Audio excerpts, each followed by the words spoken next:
Today I use Layrite Super Hold just because he has super thick hair. So it's just gonna give it a nice firm hold, especially throughout the day. Something unique about this is kind of just the stickiness and just how long it holds throughout the day. Usually I go straight for this for anybody with thick hair or anybody that's trying to get a lot of volume in their hair.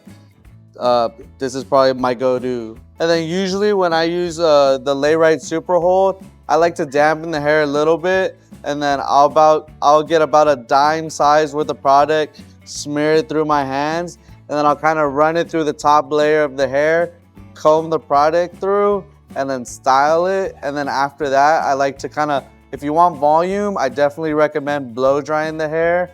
And then afterwards, I do like to just hit it with a little bit of grooming spray just to kind of give it a little bit stronger hold.